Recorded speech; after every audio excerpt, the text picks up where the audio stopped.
In medias res. Oh, pooh. Hello. Ladies and gentlemen, we want to welcome all of you to the second edition of the Time to Decide Europe Summit 2023. The summit is a co-creation event by Erste Foundation and IWM, Institute for Human Sciences.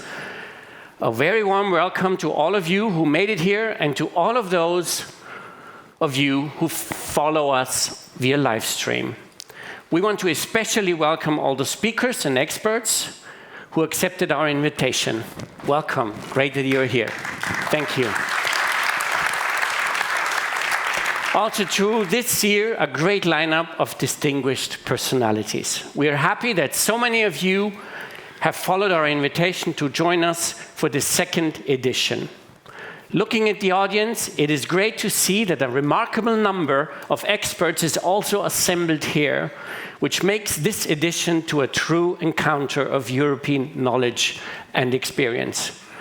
And I personally want to give a very special welcome to this year's participants of the Fellowship for Journalistic Excellence. Where are you? Yeah, okay. Ivan and myself, we are your proud hosts today. This event is an outcome of the unique partnership between Erste Foundation and the Institute for Human Sciences in Vienna and is taking place in its second edition. It is a great example of sustainable collaboration between scientific competence and philanthropic ambition. We celebrate this partnership through the results we achieve together.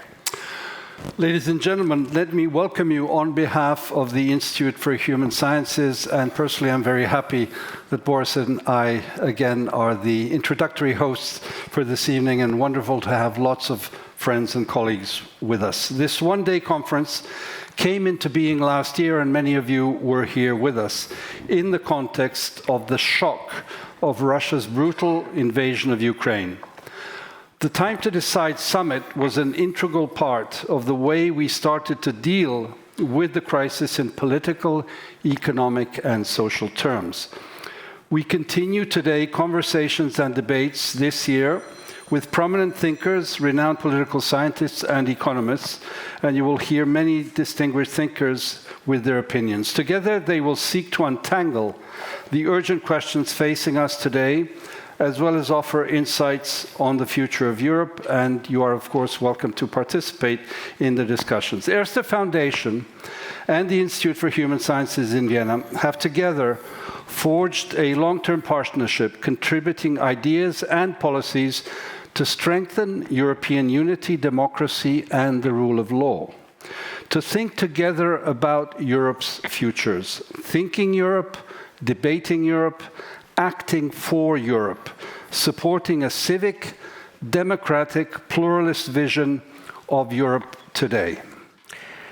So only last week, the Ukrainian lawyer and human rights activist Alexandra Matviichuk gave a speech to Europe here in Vienna on the Judenplatz. Her speech, with the title "No Peace Without Freedom and No Justice Without Law," reminded us of the importance of international solidarity and resistance against injustice. This is what she said. Europe must respond to the challenges of today's world. Europe must fulfill its role in a globalized world that is seeing a standoff between authoritarianism and democracy, interests and values, might and law, quick profits and long-term perspectives. It is the determination to act that gives a society its future. Quote, "We have invited these renowned experts today to think about how we can shape the future of our European societies." And yes, Ivan, I hand over. Yes, and going to practical matters for the day, speaking of the location where we are, allow me to list a few housekeeping rules. This is not your typical symposium, and we're trying to make it not typical, and I think we succeeded last year, and maybe we're bettering on last year. This is a working meeting. We want to immediately dive into the content. Please be on time for the sessions as they unfold during the course of the day and the evening. We have to follow a strict timeline. This is work today. We want to leave with outcomes. Let's roll up our sleeves and get to work. Right, and since last time there is a ritual, because we will show how you basically roll up the sleeves, right? So this is not a conference, right? This is not something where we just, talk bullshit here and bullshit a bit there. No, we want to come up with something which is really, really special, relevant, and important to discuss the future of this continent. It needs hard work, right? And all of us have to work on it and not just listen here, right? So be part of it. We are ready for the future. How? Now, how will this summit will go about? How will this summit will go about? The setup is more like a family table, as you see here, but a big one, we admit, than a classical conference. As we started last year with 25 people on the podium, they thought, you are really, doesn't work. It worked. And it will work today. There will be intense, I hope, intense dialogue and discussion up here. We want all the experts to be involved. One of our 2 moderators per session will lead the discussion, first among the people on stage, and then with all of you. We have to be to the point, please, and concise. Europe and we all together are in a time of war. And while we are gathering here, free and secure, miles away, people are dying in order to defend their country against the aggressor. And if I may add, if someone tries to enter your living room and occupy your house, the most natural thing to do is to defend your home and to push away the occupier. There is no simpler way of describing the resilience and the courage of the Ukrainian people as they fight for their freedom.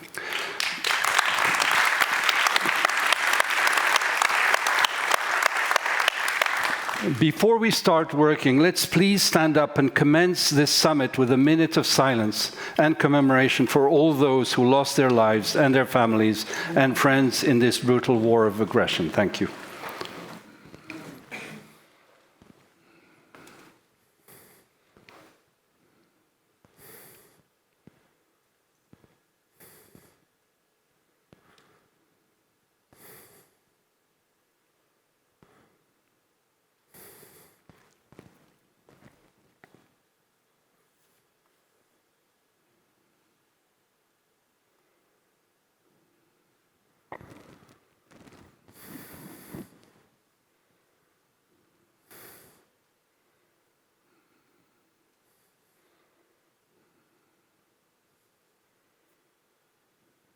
Okay. Thank you. Thank you. Thank you. Last night, our West Balkan Enlargement Task Force had an intense meeting with Alexander Schallenberg. Today, he is with us here. So let me please ask our Foreign Minister, Alexander Schallenberg, to join us here on the podium, and we are very honored that you are here, and we will ask you to open the conference, please.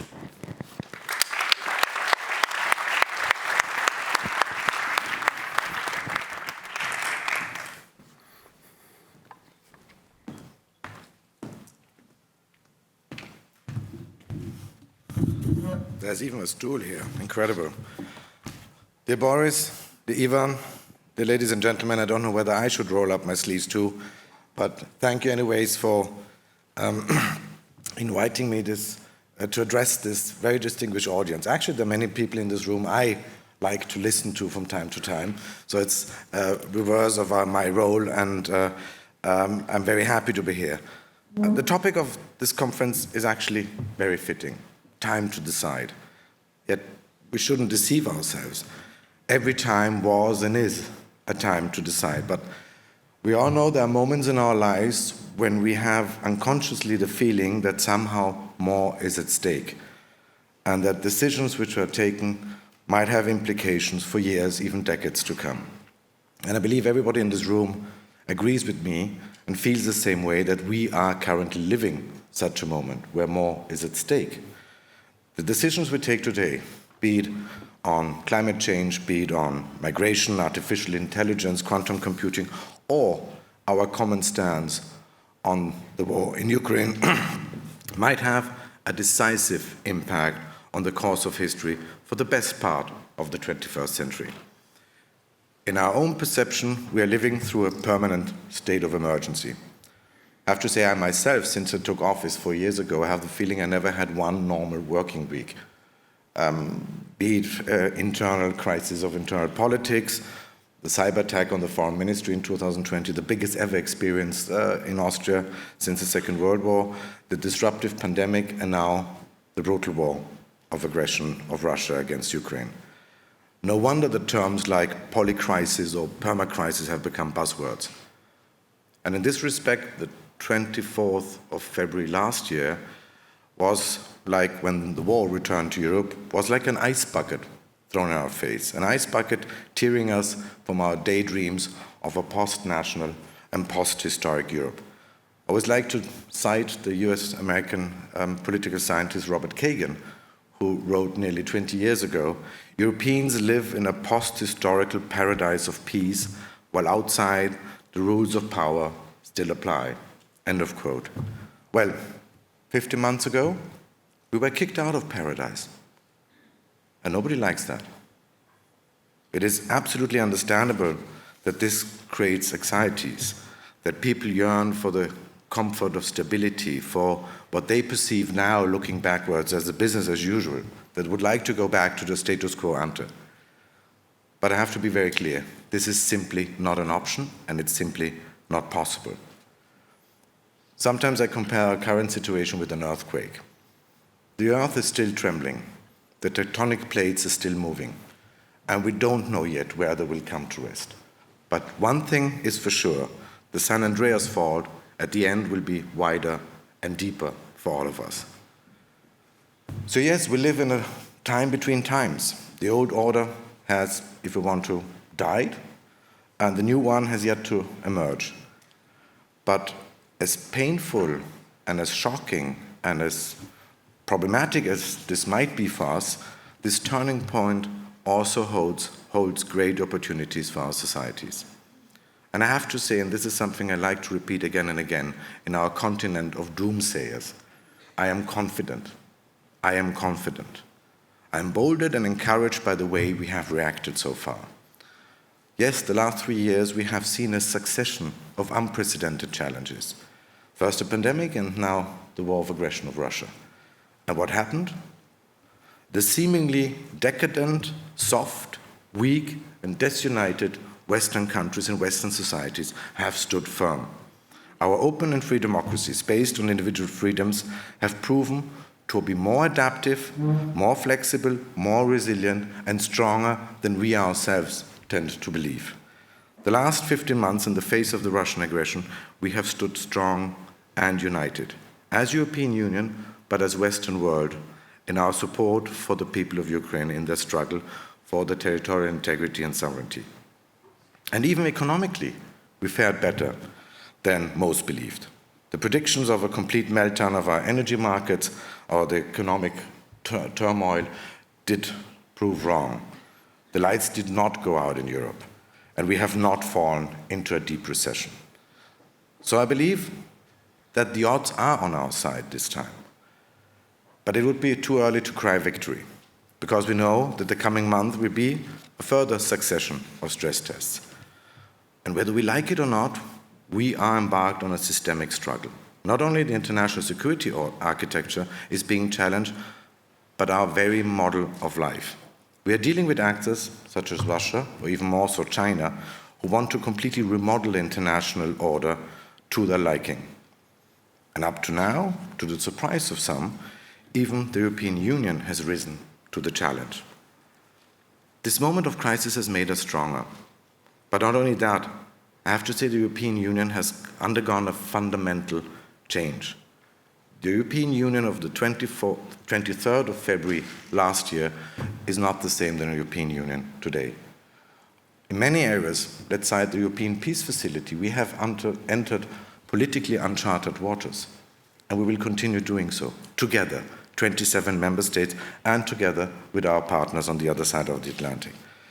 So the readiness to adapt and our unity have proven to be our biggest asset. But unity is not enough. As the High Representative Josep Borrell again and again rightly puts it, we have to learn the language of power, whether we like it or not. And it won't come as a surprise that I, as an Austrian foreign minister, I say the most important test as far as the language of power is concerned is in our immediate neighborhood, in the Western Balkans. If this is a geostrategic moment for Europe, then we have to prove it in our neighborhood, in this region which is surrounded by EU member states, which is probably the most European Union. That's why I prefer to call it not Western Balkans, but Southeastern Europe. It's not our backyard. It's our center court. It's our patio. It's surrounded by EU member states, and we cannot afford instability in our very patio. And I have to say that I'm happy to see that more and more capitals of the European Union tend to understand that enlargement is not a bureaucratic, legalistic approach, but it is our most important, most powerful tool for transformation. It's our most important geostrategic instrument. And the European Union or the European communities understood that in the past. When they took in Greece in 1981, when they took in Spain and Portugal in 1986, it was about fostering, strengthening new democracies, bringing them in clearly into the Western model and the European model of life. And now we have to do the same thing. We have to anchor our neighborhood, and I'm obviously talking not only about Southeastern Europe, but also about Ukraine and Moldova, very clearly within the European family. This is our most important geostrategic homework, and we have to get this homework done. From my perspective, the Western Balkans are the litmus test for the language of power or geostrategy of the European Union. If we fail there, then we are weakened, we are not credible in any other region of the planet.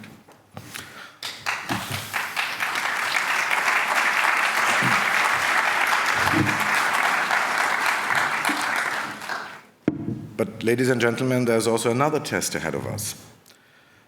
In this moment of shifting geopolitics and a war on our continent, we run the risk of becoming too self-centered. Eurocentric navel gazing would be the biggest strategic mistake we could embark on now. On the contrary, we have to acknowledge that the way we experience or portray this struggle as a battle between liberal democracy and autocracy, as a battle between rule of law and the law of jungle, or between, you might say, good and evil, is not shared by many countries of the so-called global south. While we see a new bipolar world emerging, you could say Cold War 2.0, they see fragmentation. And if we don't understand that, we risk losing out in the battle of narratives with the Russians or the battle of offers with the Chinese. In the last couple of months, I've had dozens of meetings and talks with ministers from Africa, Asia, and Latin America. And most of them have problems, struggle to understand what we are talking about in Europe, what our public debate is about. They don't want to pick sides. They don't want to be black and white. Either you are with us or you're against us. Just to cite an example, last month I visited Vietnam, and that's a country which is, to a certain degree, in a comparable situation than Ukraine. It has a huge neighbor, a powerful neighbor, breathing down its neck, with whom it shares a very eventful history, you could say. A neighbor who is making territorial claims and is ready to use military means to enforce these territorial claims. So the analysis in Hanoi is very similar to the one in Vienna. Yes, we need a UN charter. Yes, we want a system where the sovereignty and territorial integrity of UN member states are respected, where the prohibition of use of force is respected. And yet, at the very last meter, Vietnam takes a different decision. They abstain in the UN Security Council or in the UN General Assembly. They do not adopt sanctions against Russia. And when I asked my Vietnamese counterparts why, the very easy answer came, history, my friend, history. And we have to understand that as the European Union. And that is, from my perspective, one of the biggest challenges we will have in the future. We should be careful that in our outreach, and while we are trying to convince more and more countries to join us to understand what the struggle is about, that we don't embark on a black and white thinking. The line, you're either with us or you're against us, won't help, would be wrong. And moral finger pointing or self-righteousness would be a strategic mistake. It would only feed into the Russian narrative and alienate us even more from these countries. And I have to say, while we are having this sentiment of a moment of strength in the Western world and European Union, we risk losing our soft power in large chunks of the global South. And it has to make us think. European Union is the biggest donor in aid, in humanitarian assistance. We have been the most faithful partner, you could say, of the African countries. But still, they fall easily prey to the Russian narrative that actually we are the imperialists. We are the one imposing our will, and we are not defending a country which is itself victim of a neo-imperialistic craziness of Moscow. Ladies and gentlemen, I don't want to sound cynical, but to a certain degree, we should be and we could be thankful to the President of the Russian Federation, Vladimir Putin. With his brutal attack on Ukraine, he has shocked us, yes. He has torn us, as I said, from our daydreams and pushed us back into history. But at the same time, he has galvanized us. He has forced us to take a fresh look at global affairs without rose-tinted glasses or wishful thinking. And yes, we might not like what we see, but I believe that this moment of truth is helpful. And I believe that this moment of truth could turn into a moment of strength for the free Western world, provided we keep our unity, our sense of proportion and pragmatism, and a degree of strategic patience, and that we understand that this is a time to decide. Thank you very much.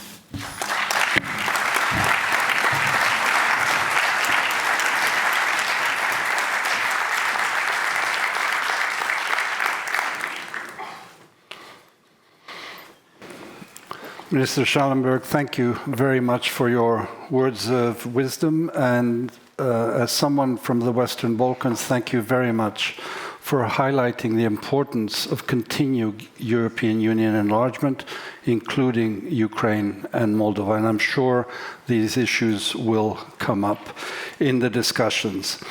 Now we turn to a video message from Frans Timmermans, who is Vice President of the European Commission and graciously accepted to send us a message. He wanted to send this message in particular to the Time to Decide Summit. So let's listen to Frans Timmermans. Distinguished participants, I want to thank Ivan Krastev and Ivan Vejvoda for inviting me. I also would like to recognize Andreas Streichel, Boris Marte, and Misha Glenny. The title of today's gathering is Time to Decide. As the world is in flux, there are countless decisions, big and small, to be taken. But it starts with our diagnosis. Too often our imagination fails us.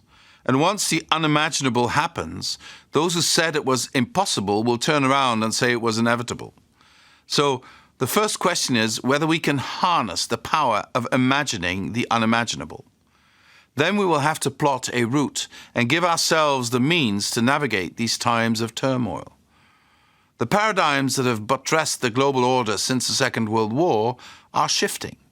Europe has felt the chilly winds under the previous US administration and has realized that the transatlantic relationship needs constant maintenance.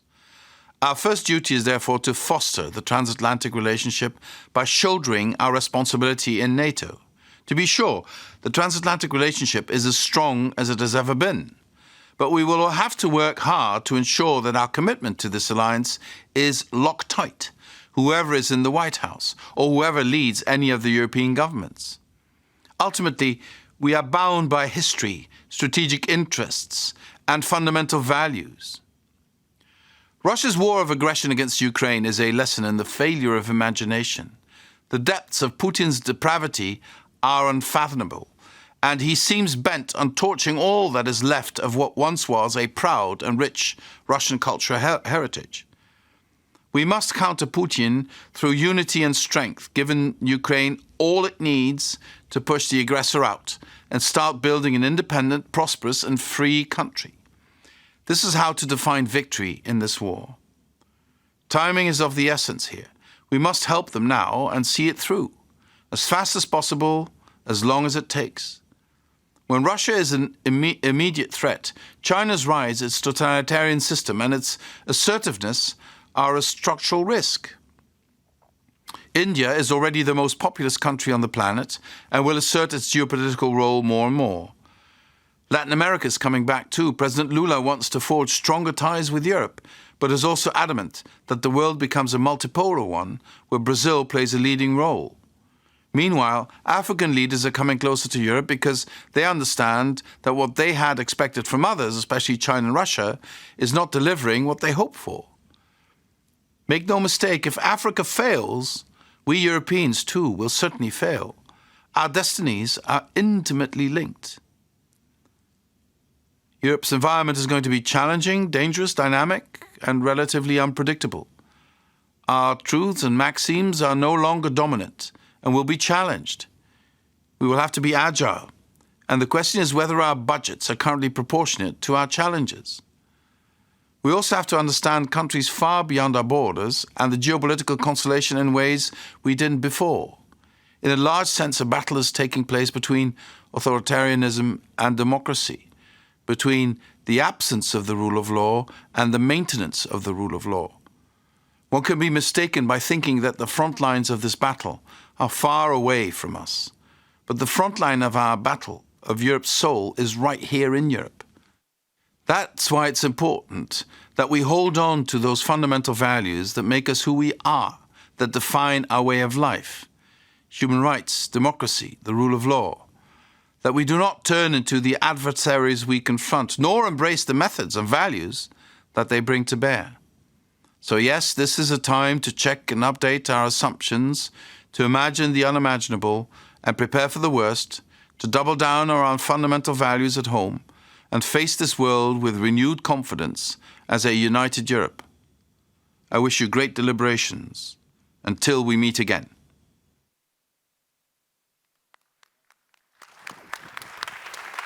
You have it? Yeah. So, we start working now. Let us introduce the two moderators for this very rich day today. And for me, it's a great pleasure to introduce Ivana Dragicevic. Come here. Ivana is a multi-award-winning journalist and is the international news, is that right? Yeah, okay. Yeah, more or less. Editor at N1 Television, an exclusive CNN affiliate for the Adria-Balkan region. As a part of her Europe's Futures Fellowship in association with the European Parliament, she made a documentary series, Voters 2024, on youth and the future of Europe. Ivana, it's great to have you with us. Thank you for having me. Thanks. Yeah. And may I invite Misha Glenny to the stage and give a brief introduction.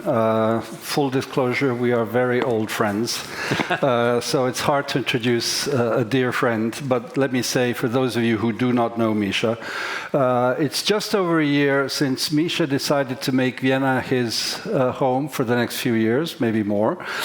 He is the rector of the Institute for Human Sciences since the 1st of May last year. And he actually joined us here on stage, Time to Decide, actually just a few days after he came to Vienna.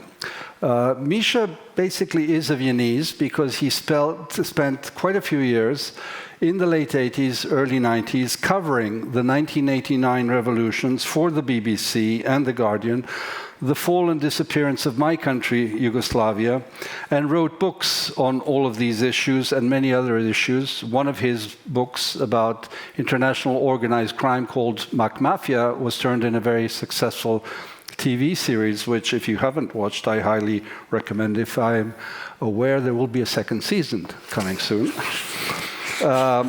So he is a renowned author and journalist, and among the many things he is capable of and has done, Misha can do a very good Viennese German accent. So all of you who are Viennese should try him out on this. So Misha, we're very happy to have you and to have Ivana and you chairing this meeting. Danke, danke.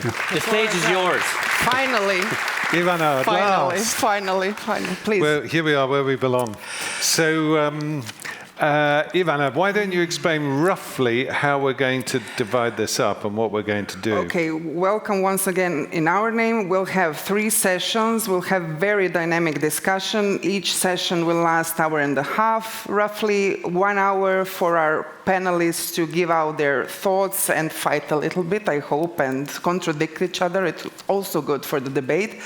And we'll give half an hour to you and our audience who is watching us via YouTube. So all of you who are not here, you can send the messages. There's a link on Erste website, so you can watch us also at home.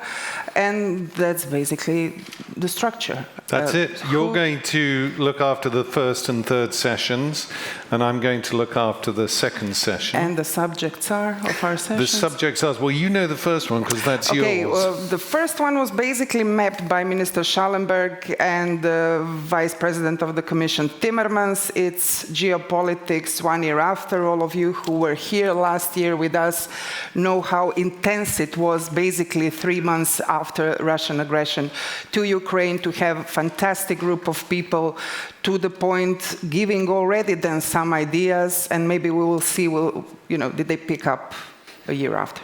And then on the second session, we're going to go into challenges for European democracy. It's subtitled Fear, Loathing and Hope. So there'll be a positive note at the end, I trust. And then the third session, Ivana, yours is about energy and an issue of our, let's say, resilience in that regard, because it's not just Russia and the gas. It's how we built our green transition, how we built our resilient Europe in that regard. So we'll also have great, I think, inputs on the last panel. And we're going to start by introducing all our panelists. Finally, sorry guys that you've been sitting here for such a long time, so I'll start with this side. I'm very, very happy to introduce the first guest, Anthony Barnett. What can I say? An activist, a writer, a co-founder of Open Democracy, author of The Lure of Greatness and Taking Control, Humanity and America After Trump and the Pandemic. So your articles on Ukraine, which everyone knows, include After Putin in The Nation, which was published in March last year. And you had a clash with Yanis Varoufakis in Open Democracy. So I'm very happy to have Anthony Barnett. Please. Thank you. The second one, who will be our, let's say, speaker in the last session about climate change and energy and our challenges in that regard, is, I'm very happy to have Kirsten Dunlop, that I'll be moderating. I'm a little bit afraid because of all of that you're doing. She's a Chief Executive Officer at EIT, Climate KIC, Europe's largest public-private partnership focused on climate innovation. Over 30 years of experience basically in catalyzing systemic transformation, and career spanning academia, consulting, banking, insurance industry, 3 continents. You're on various advisory boards and recognized as a leader at the European Commission Economic and Societal Impact of Research and Innovation Expert Group. Please, round of applause for Kirsten Dunlop. So we have Jan-Werner Müller, our third panelist from the right side. Roger Williams, Status Professor of Social Sciences, Professor of Politics at Princeton University, co-founder of European College of Liberal Arts, Bart Berlin. I have to be personal here. Bart Berlin hosted several of fantastic people from Syria after 2015 refugee crisis. One of them I personally know. We brought him through the Balkan route to Berlin, so I want to take you on personal note for being such an institution in these hard times. Your publications include Contesting Democracy for Yale University Press, Was ist Populismus, your book from 2016 was basically translated into more than 20 languages, and you won the Bavarian Book Prize, and in 2021 saw the publication of Democracy Rules by FSG in the US and Penguin in the UK.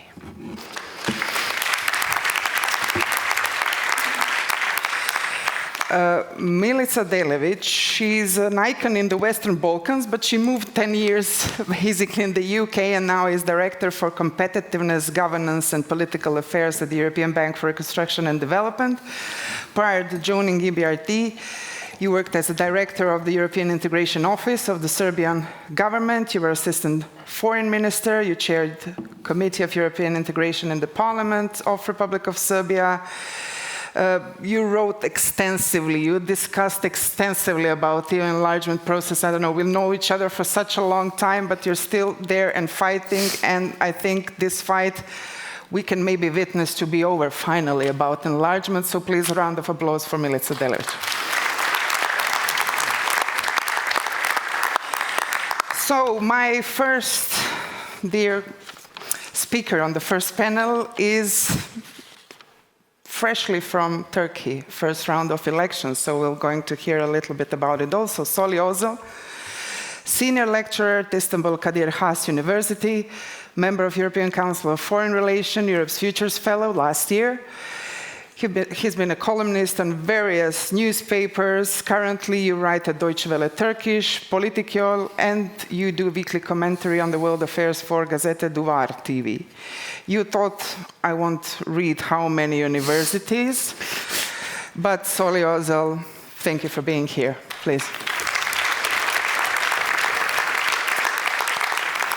And this person everyone knows, so can I just say Ivan Krastev? Or should I read it? Permanent Fellow at the Institute of Human Sciences, Chairman of the Center for Liberal Strategies, founding board member of European Council of Foreign Affairs, writes from New York Times to Financial Times, contributes everywhere. His books has been, as we heard Mr. Timmermans, something we all learned from. Thank you, Ivan, for being here today. And last but not least, Mary, I'm sorry, because we're trying to catch up fast, so I'm really sorry for this, because Mary Bruce Warlick, we've been seeing each other for the last 2 days, but never had time to do this, so very nice meeting you finally, because she's Deputy Executive Director of International Energy Agency, so God knows how much work you have these days. She's a retired career diplomat, former US ambassador to Serbia. You had various senior leadership positions in the Department of State, National Security Council, Department of Defense, serving all around the world and in DC. From 2014 to 2017, you served as the State Department's principal deputy and acting special envoy for international energy affairs, and you represented US on the IEA governing board. So all of these roles of, I think, utmost importance for your inputs on all three panels. Thank you so much for being with us, and I'm really sorry. Glasses fast. So Misha, left side. So, well, the first guest on my side is a man after my own heart, Taras Fedirko, because he's a lecturer in organized crime and corruption at the School of Social and Political Sciences, University of Glasgow. I don't know if any of you have been to Glasgow, but there's a lot of work to be done on that issue there. And but he is Ukrainian by origin, and he is currently working on a book about the post-Maidan period in Ukraine, if I'm right, about journalism as it developed after 2014. Welcome, Taras. It's great to see you here. And of course, he is also a fellow at the IWM, I forgot to mention. Guntram Wolf, I'm going to struggle with all of the things that Guntram is currently and previously responsible for, but he was the CEO of the German Council on Foreign Relations, and you're now the Otto Wolf Director of its Research Institute, is that right? No? CEO and Director. You're both. Oh my God. Look at that. And that's not the only thing. He also heads the Center for Geopolitics, Geoeconomics and Technology. And before that, he ran the Bruegel, the institute which deals primarily with political economy in Brussels. So European political economy in particular, climate change and transition, specialities of Guntram.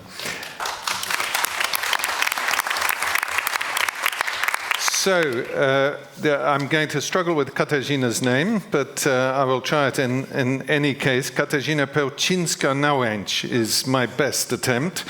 But the reason I want to highlight Katarzyna in particular is, I'll explain in a minute. So between 2014 and 2016, she was the first female ambassador of Poland to the Russian Federation. And she is now the director of an institute called Strategies 2050. But previously, and this is why I'm particularly interested in what she has to say, she was, as well as being Under Secretary of State at the Polish Ministry of Foreign Affairs, she was a member of the Polish-Russian Group on Difficult Matters, which I think is a lovely name for a think tank or a establishment.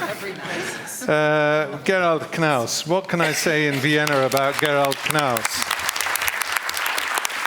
Mr. Immigration Strategy for the whole of Europe, indefatigable polyglot. I mean, it goes on and on. Spiegel bestseller. What can I say? Gerald, welcome. It's great to have you back in Vienna. We always love having you here. Janka Oertel, who is a former fellow of the IWM, is now head of Asia at the German Council or the European Council? European Council on Foreign Relations, ECFR, in Berlin. I also happen to know that in August, she will be publishing her next book, which is Das Ende der China-Illusion, auf Deutsch. But I dare say it will soon be translated into English as well. I certainly hope so. All matters China, US-China, Europe-China, security-related, economic, politics-related. Janka is your person.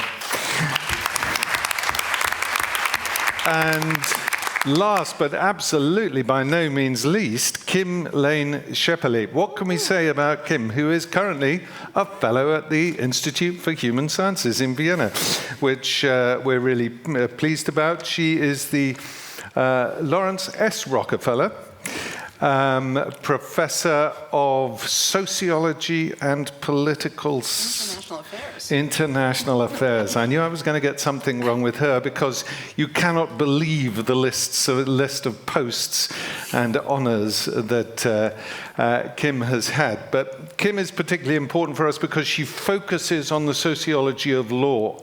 And in our discussions about Europe's situation at the moment, this is absolutely one of the critical questions, and there's no one who knows more about it than Kim. So welcome, Kim. Thanks very much for being here. Thanks to all of my side of the panel for being here. And I will now hand over to Ivana, who is going to be moderating the first panel. Thank you so much. We don't have much time, even though we have an hour and a half. The unbearable lightness of power. Europe, geopolitics, and the war in Ukraine. Last year we were standing here with the hope that we will not live the end of the year and the year after, that the war will still be going on. But Russia's full-scale invasion on sovereign European country, Ukraine, has caused a geopolitical earthquake, basically, forcing the European Union to profoundly reassess its overall geopolitical posture and strategy. We heard both Minister Schallenberg talking about strategic challenges that we face as a continent. And he talked about strategic patience. Mr. Timmermans talked about imagination that fails us sometimes. But we need to adapt, we need to think future-oriented, and we need to make decisions in that regard. So Europe is painfully aware that its security dependence of the United States is crucial for consolidating the West. We heard new ideas, especially from President Macron, who kind of wanted to decouple, in a sense, from the US.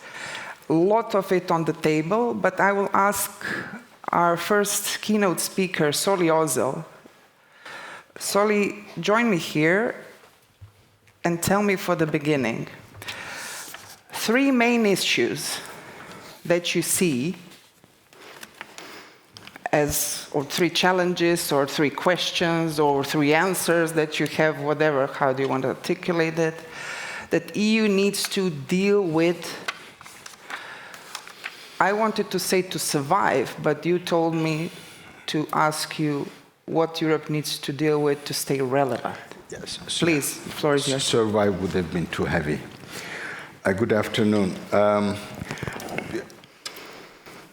The minister, Alexander Schallenberg, actually quoted Antonio Gramsci without naming him. Since he opened the path, I'll go with Marx. And you know, in the 18 Brumaire of Louis Bonaparte, Marx says, men make their own history, but not under circumstances of their own choosing.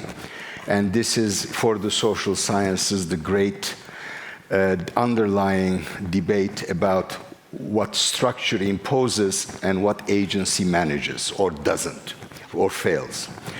And I think in this period in world history, which I liken to the skin change in some animals, which means it's very painful and it's very radical, the relation between agency and structure become very important, and all the more so for the European Union, because the European Union, although it is a union, it is not really a centralized decision-making apparatus, however hard Brussels may actually try to work on it. Now, in a recent article that was published in Foreign Affairs magazine, Timothy Garton Ash, who wrote a lot about Europe, of course, suggests the following at the very final paragraph. He says, the EU as a post-imperial empire in strategic partnership with an American post-imperial empire is trying to prevent the comeback of a declining Russian empire and constrain a rising Chinese one. There is a lot to debate here, and one may wonder whether or not the European Union could be put in the same type of post-imperial empire category as the United States in the way it is constructed, or if it is maybe more like the Holy Roman Empire, of which it was said it was neither holy nor Roman nor empire. So now, the challenges for the European Union are, in my judgment, the 3 most important are the following. 1, the Ukraine war is obviously primarily a European issue, and it puts back Europe, which was supposed to be post-bellum after the Cold War ended, back into a geography of war. And so what does Europe geopolitically does with this? Is that a final cry of a series over centuries of wars in Europe? Or is it in any way relevant to the rest of the world?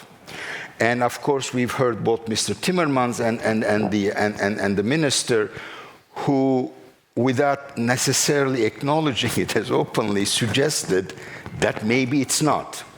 I think it is, but for a whole variety of reasons, it it looks like this is something strictly European and it does not concern the rest of the world. And that, of course, is part and parcel of a resentful reaction to history of the past 2 centuries, perhaps. As I don't know who said it, but I've read about it. Somebody said, the time when Europe's problems were the world's problems and the world's problems were not Europe's problems, that time is over.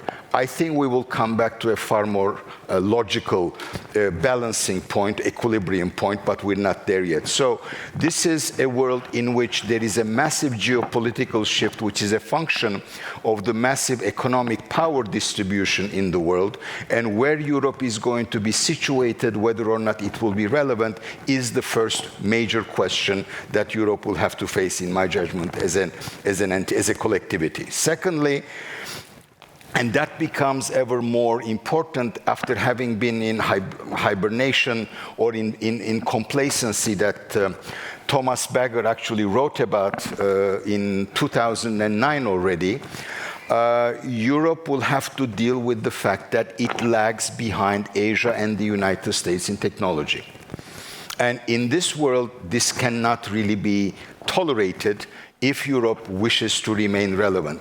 And by the way, because the transformation in today's world is geopolitical and economic, and they actually feed on one another, it is absolutely impossible for Europe to remain relevant without taking the issue of technology and economic prowess as part of its geopolitical game as well. And the third one, of course, would be economy and how Europe reorganizes its economy. Can it really continue with the kind of dependence it has built on Chinese markets the way it has built the dependency on Russian energy, which seems to be taken care of today? So what I will do in the remaining 2 minutes is also a way of making suggestions to Europe, and maybe it will, I don't know, scratch your ears to hear some of what I'm going to say, but I think these are parts of the debate. And I want to refer to a speech recently given by the National Security Advisor to President Biden, Jake Sullivan.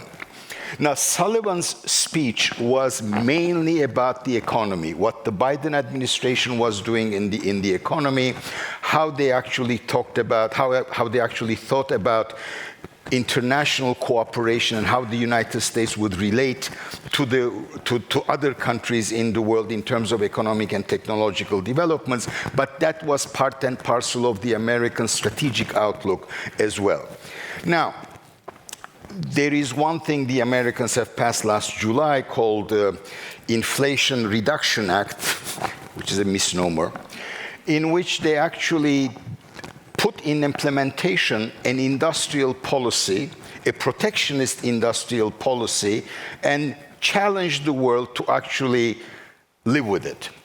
Now, a year later, less than a year later, $200 billion have been invested by corporations in order to take advantage of the incentives provided by IRA. And since 2009, apparently that's been continuing even before IRA. And 1/3 of these are foreign corporations. So I suspect that a lot of European companies are investing in the United States to actually take advantage of those incentives, but they have to use American inputs. Now, how does Europe deal with that kind of challenge? And one way of actually dealing with it, and in a way Sullivan implies that as an invitation, partially to sugarcoat the very harshness of the American protectionist policies, is inviting Europe to actually join forces with the United States. So one big question, you know, there was something called TTIP, Transatlantic Trade and Investment Partnership, which was dead on arrival, and we no longer talk about it.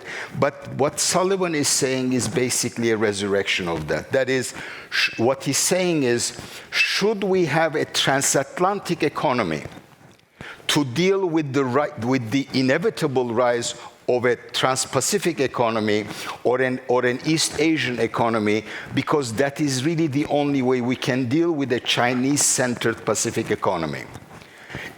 But on America's terms, and that may be the harder thing to swallow. And that will be something to think about, just as in NATO, the Europeans still need American protection, and whether or not they will ever be able to get the strategic autonomy that is so dear for President Macron and maybe some others. Let me finish. I've run out of time with the following. There are too many geographical divisions in the European Union for it to be able to come up with a coherent, all-embracing strategic approach.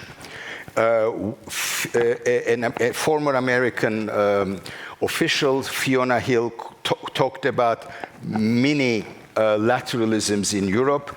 You have the Scandinavian outlook, you have the Mediterranean outlook, you have the Northeastern outlook, and Germany remains the central country that may actually pull it all together, if it can actually pull its own politics together. Thank you. Thank you, Soli, very much. Very challenging inputs. I will just say to our panel, if you want to comment later, just put your name tag up there so that we know that you're there. But we heard something both from Minister Schallenberg and from Vice President Timmermans, and it's this, and now from Soli, this West and the rest, or West versus the rest.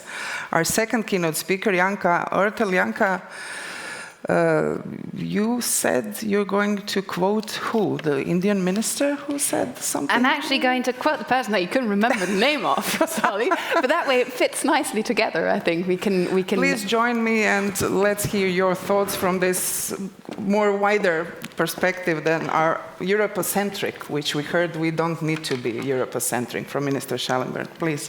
Thank you, Vanna, and thank you, Soli, very much. I was a bit afraid, because I'm a China watcher myself, and I was always a bit afraid when I talk to a broader audience like that I don't fit in.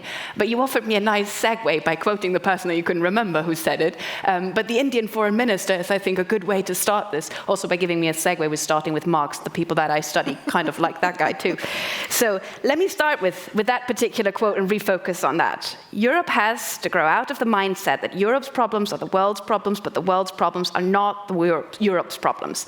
Jay Shankar said that on a big stage. It has been taken up widely, and it has been used as yet another indicator of how self-referential Europeans are when it comes to the world.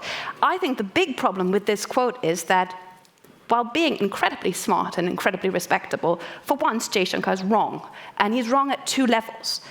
The Russian invasion of Ukraine is not Europe's problem, it is the world's problem. And Europeans are acutely aware that the world's problems are Europe's problems too. And they feel it every single day. The war has not only had an impact on global norms, from territorial integrity to sovereignty, that most countries, big, small, authoritarian or democratic, actually care quite a bit about. It has also had an impact on global economic output, food security, food prices, fertilizer supply, fiscal space to finance the green transition, adaptation, mitigation measures, and it has had an impact on the global balance of power. So I can't see how this can be Europe's problem only. The war has also been used by China and Russia to drive a wedge into the Western alliance and between the West and the rest. The former has not been successful, as the foreign minister has also pointed out. Actually, quite the opposite has happened. On the latter, I would say the jury is still out. So it's about the undecided, which I think for a summit that is entitled Time to Decide, may be actually a good audience to look into. Russia and China together are trying to convince the world of an alternative order, one that is not Western-dominated, one that is not US-led, one that has space for them. This message, in the kind of abstract form, resonates in many parts of the world. But so far, despite of kind of fancy names that it has, the Global Security Initiative, the Global Development Initiative, the Global Civilization Initiative, a real framework for what that new order should look like does not exist. Quite the opposite. The order that the Chinese leadership is currently promoting is defined more by what it is not than by what it actually is. And that serves as a nice open projection space into which others can project their thoughts and their ideas about the kind of world order that they want to see. They can project that and they can kind of form that, their views, until they clash into China's interests. Then it becomes a problem for kind of China's openness of the order. The Russian invasion of 2022 has served as a catalyst for all of these developments. It has accelerated the China debate in Europe and beyond. And that's actually quite surprising, because one could have thought that the China debate would be sidelined. We have to deal with the war now, we have to deal with something more immediate, we have to deal with Europe now. But quite the opposite has happened. The attention on the China topic is up, trust is down, and arguably confusion still looms large. The China-Russia cooperation has brought the notion of China as a security challenge much closer to Europe's shores. In Central and Eastern Europe in particular, the notion about China is changing rapidly from an economic opportunity to a huge challenge to their own security. The cooperation between the two has also brought the other conflict that would have the potential to really be the world's problem and not limited regional escalation, the question of Taiwan, to the attention to many policymakers across Europe who never cared much before. So those who believe that Taiwan would be Asia's problem and Europe can stay out of it are now much more contested, despite the fact that they give big interviews on airplanes when coming back from trips from China. This also means for Europe that it's time to decide. It's time to decide whether it wants to reinsert agency into the conversation or remain reactive to developments from either side in the emerging system competition. Why is it actually that we're debating in Europe whether what we are going to do if the US sanctions China if they deliver arms to Russia? Why would that not be very weird as a concept? Why would that not be our utmost security interest to think first about that and be proactive and have something on the table to also deter these actions? It is time for us to decide whether Europe wants to bubble wrap itself from the evil world out there and de-risk itself into irrelevance. Or do we actually develop an ambitious vision for the order that is conducive to European values and interests and make Europe irresistible for the world? I think this will require agency and responsibility to use the considerable leverage that Europe has, and it will require an enormous amount of political will. And as Frans Timmermans has said, it will require us to imagine the unimaginable, a powerful Europe. Precisely because the world's problems are Europe's problems, and because we will not escape them by pretending that we can insulate ourselves from the dangers out there.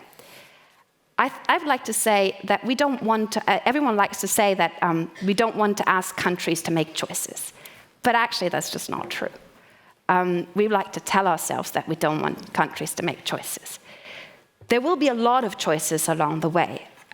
Not choosing is not an option in a regulatory environment that will create many kind of default options for countries, for companies across the world, where they will have to make choices that will limit them to a certain extent. I think we have to just acknowledge that and speak that truth out and say that our choices will limit the options for others, and how we can mitigate this process and how we can make this process a process in which Europe plays a central role by defending our own interests. Thank you. Whoa, fantastic. Thank you so much, Janka.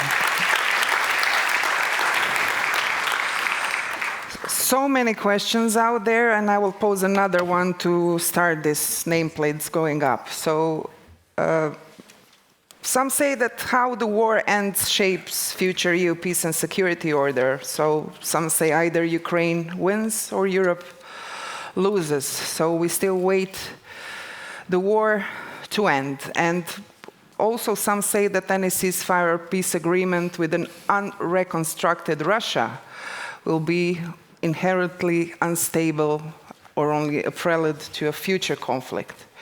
So, with all of this on table, who wants to start? Or should I just say Ivan Krastev? Thank you very much. And thank you to the two presentations, because in a certain way, both of them went into a certain direction, because we all agree that there are two major trends that we see. Polarization, and this is basically where Janka is saying, this is the name of the game, so basically pretending that there is not a major polarization. She didn't say the polarization, is it based on the nature of the regime or something else, but basically polarization. And on the other, basically, Soli, who said, probably we're much more going to see polarized fragmentation. And this is very different, because on making this decision, you decide how to treat others.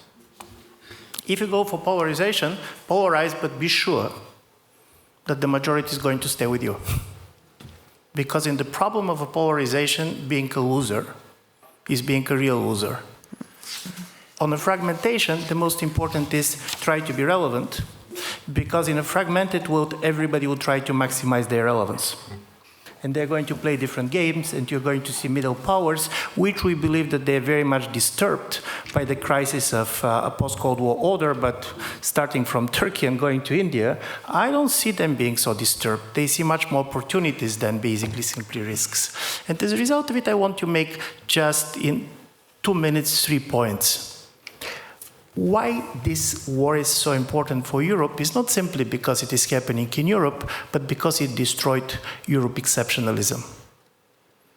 There was a European order different than the global order. We believe that a major war is not possible in Europe. Listen, this is not the first war, and you have people from former Yugoslavia, but you didn't believe that a World II style war is possible in Europe anymore. It happened.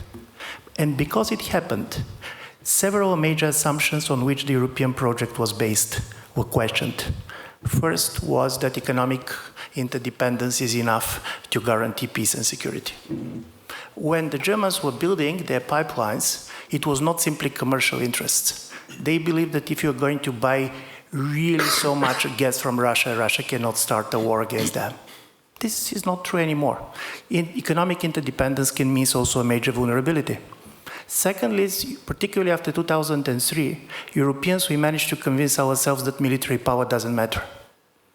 It doesn't matter when you don't have it. And this is the problem. In the day the war started, Ukraine has ammunition for 6 weeks, Germany for 2 days. And where people are looking at the defense budgets of the European countries, they're going to see that the combined defense budget is much higher than Russia, but what the military knows is that budgets do not fight wars. And this is a major challenge for the European Union. In a certain way, this is also a cultural change. And the third thing that I do believe is also critically important is that we also didn't realize why Ukraine succeeded to resist.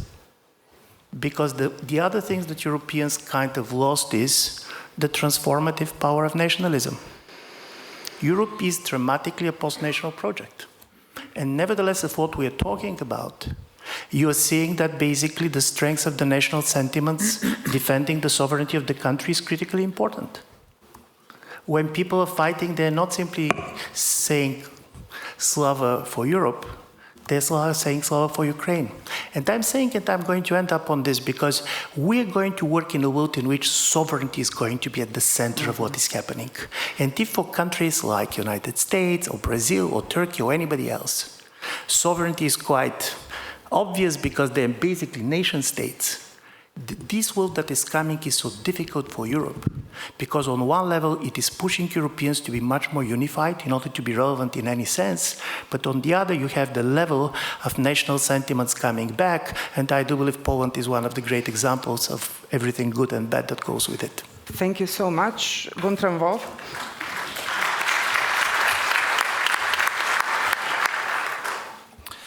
Well, thanks so much. Coming from Berlin and running the German Council on Foreign Relations, I sort of thought I'd make 2 points. I mean, one is really on the implications of the war for European security and the importance, of course, of getting the so-called Zeitenwende, so the change of epochal times, getting that right. I mean, the initial instinct of the German Chancellor was the right one to invest significantly in Germany's defense, yet we are now 1 year past that decision and the implementation is actually lacking. And what is more, the implementation of the buildup of European security in Germany and many other countries is done on a country-by-country basis. And I find that actually quite a worrying tendency because while the initial instinct to sort of respond to this war of aggression by rapid action and a coalition with the United States was the right one, we are now in the phase where we need to start thinking strategically, and that means we need to think about European defense and not just about each country's own defense. Then, because from history we know that if you let military build-up just continue without thinking about the underlying structures, this might even endanger the project of peace within the European continent at some stage, if some funny politics happens at some stage. So this is the internal debate. The second point is really on China, and you mentioned, both of you mentioned China, and of course China's new alliance with Russia. It has implications for the war, but it has also implications for our economic relation. And let me just say the Jake Sullivan speech was a very interesting speech. It's a speech that referred to only one European politician, Ursula von der Leyen, not the German Chancellor, not Emmanuel Macron, but Ursula von der Leyen was mentioned in that speech.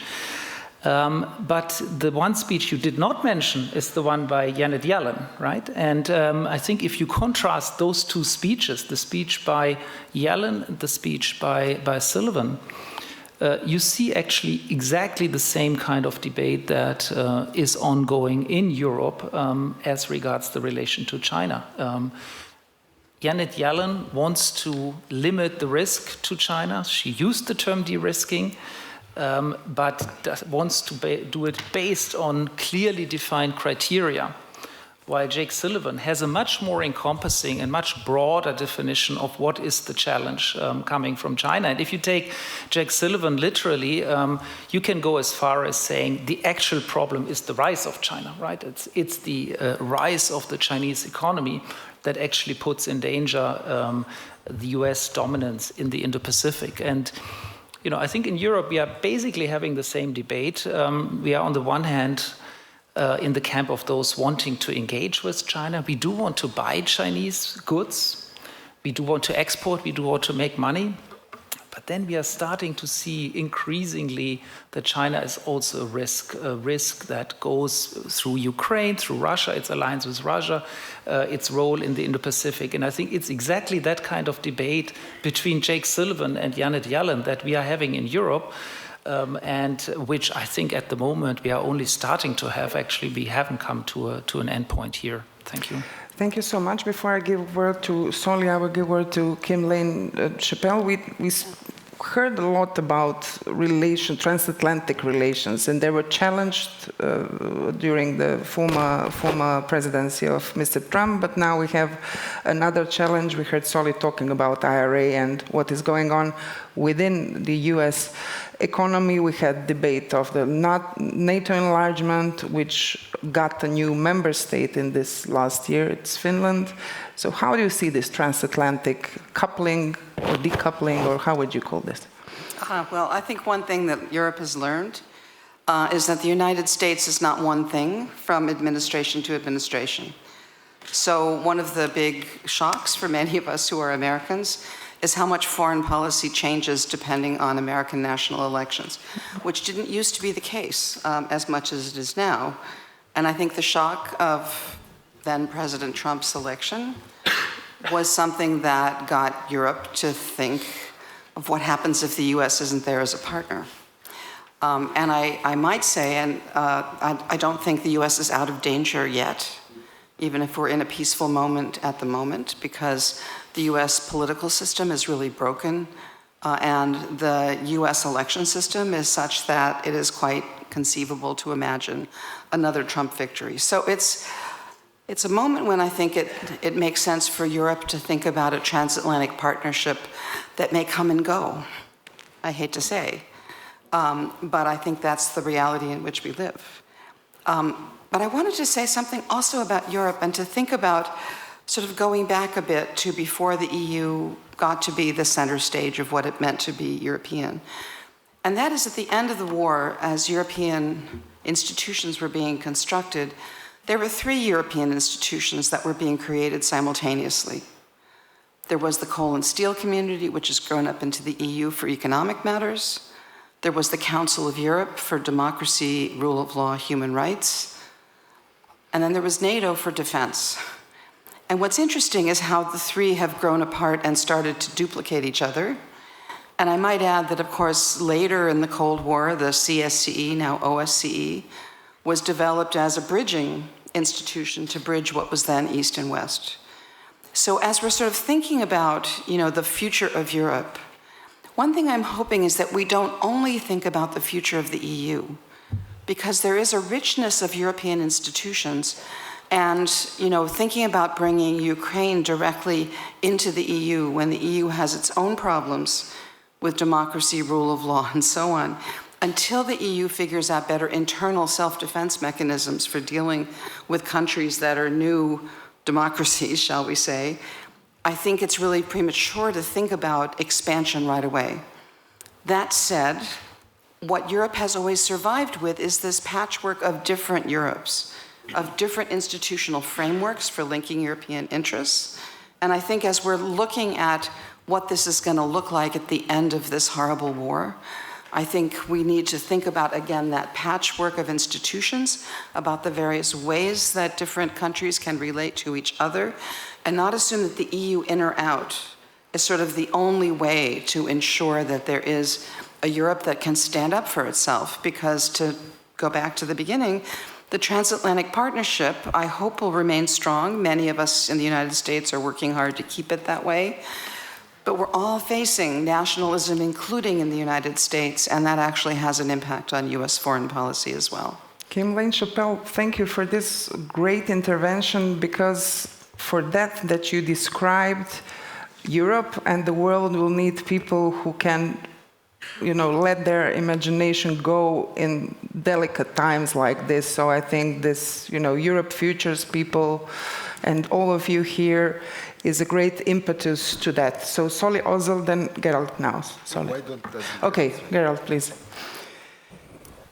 Thanks a lot. Well, I was wondering, when I heard from a few speakers about Europe being kicked out of paradise last year, post-bellum Europe, post-historical, an end of naivety. I'm wondering if this is really the most useful and most convincing framework to look at what we are seeing. And I will propose to you a very stark, very simplistic, but hopefully interesting way to think about what we are facing. Because we've had wars in Europe since 1990, almost continuously, but only in one part of Europe. I don't think Georgians had to be kicked out of a post-warrior paradise. They've had a war in the 90s, they've had a war in 2008, they've lived with Russian soldiers in their territory for a very long period. I don't think the Caucasus, which has seen a massive war just 2 years ago between Armenia and Azerbaijan, and a permanent state of fighting, or indeed Turkey, which in the 1990s in southeast Anatolia saw massive displacements of a very large number of people and an internal bitter fight, which of course was revived again after 2015, or Moldova, which has had soldiers close to its capital for most of the last few decades, or of course the Balkans. We've had more than 15, if I count them, wars in the last few decades after 1990. But there's one thing that is interesting if you connect them and put them on a map. They are all in the part of Europe that is not touched by a certain form of integration. I mean, if there's anything that gives us a sense that there were some people who were, by design or by accident, really very, very smart, it's those who in 1949 created NATO, and in 1950 and 57 created the beginnings of European integration. Because this is what the truth is. We haven't had any political prisoners in the last 20 years in any EU member state. We haven't had any capital flight from the Baltic states, despite the threats from Russia. And we've had two very smart countries with a very long tradition of sovereignty, Sweden and Finland, make a very clear decision that the time of being in between the zone of Europe that is outside of these institutions and joining them is over. What we're actually seeing is a tidying up. If you want to be safe, you're in NATO. If you want to be prosperous, you're either in the European Union or in the single market like Norway and Switzerland and others. So the answer, I would say, to the crisis that we are seeing at the moment, this most devastating war with more than 12 million displaced and the destruction of cities, is the failure of enlargement. Are we responsible because we stopped enlargement? Are we responsible because as intellectuals, 10, 15 years ago, we decided that It is true we are living in this part of, and I actually think this isn't over. I don't think the Baltic states today, and we see it in terms of nobody's leaving, nobody's disinvesting, are really afraid of a Russian attack because we have NATO. And the real question, of course, is to make it credible, and there are many issues that many people here know a lot about. Of course, NATO is not credible if Germany doesn't invest in its military, or France, or if the United States turns away. But the basic assumption that I think holds true is that the Europe of integration has worked. And so the big question for me is, are we stopping again too early? Or are we going to create the invisible borders through full integration and removing of barriers in all of Southeast Europe, in the Balkans? Or are we letting it fester? Are we going to extend the same offer now to Moldova and indeed to Ukraine after the war? Or are we going to be happy with the kind of thing that we did with Turkey? We promised something and then we withdrew the promise, and then we see Turkey revert to all the horrors of the 1990s. The polarization, the ethnic conflict, the hyperinflation. So I would put it to you that perhaps the question is very simple. Are we ready? Are West Europeans ready? And can we convince them with the argument that it is in their self-interest, because in the end, otherwise they won't move, to extend step by step and pragmatically the order of integration to all of Central and all of democratic Eastern Europe. And as we speak today, there is a meeting of the Council of Europe in Reykjavik in Iceland, which we don't usually mention, the 4th summit in the history of the Council of Europe, which also shows us that enlargement alone is no panacea. The Council of Europe enlarged very quickly, and that didn't work either, because we didn't actually defend the institution. And as you know so well, if we don't defend the institutions, bringing in a lot of countries and then just watching them destroy them from within is also a recipe for disaster. More than 1 year ago, Russia was kicked out.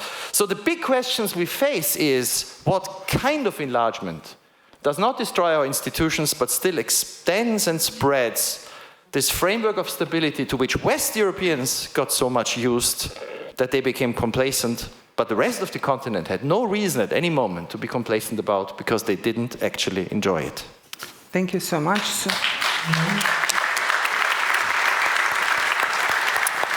We have Soli, Özel, Kirsten Dunlop. Okay, so Kirsten, please. Thank you. Let me be very quick. I just want to build a particular thought experiment or challenge, and I'm going to build particularly on what Gerald just said. I am here representing a perspective of the implications of climate change. And at the moment, worldwide, we are on track for a world of at least 2-3 degrees of warming, more likely something like between 4 and 6 degrees of warming. If you look at a world of 4 degrees of warming, there are very few areas in the world that are still arable land, food producing. The principal area is Russia. The Northern Hemisphere at Alaska, the north part of Canada, and Russia. And in the UN's backup plan for what happens if and when we simply don't get our global act together, those areas are earmarked as food commons, common protected commons. And the debate has been, the problem will be that Russia might be walled up. One of the challenges I would really like to put to us is, it was the challenge named at the very, very opening of this session, referring to the speech made yesterday about Ukraine, the challenge of short-term, immediate interests and the things that are right in front of us and the longer-term implications. If we are living in a world where there is a possibility that we will need the land that sits across the north of this entire continent, then what are our choices now?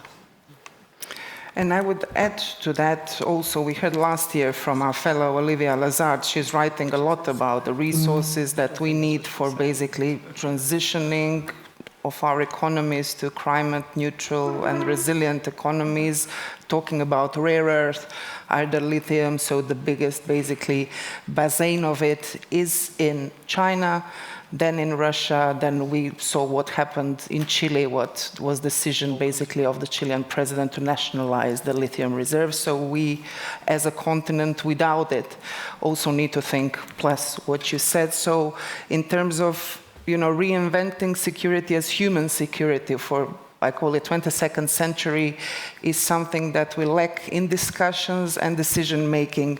So, Soli, as I understood you, we're skipping you until the end, you'll wrap up. Okay, then I give a floor to first Milica Delević and then Anthony Barnett, and then I give it to Tristan. Yes, please. Thank you very much, Ivana. I somehow couldn't resist when Gerald raised enlargement, and I think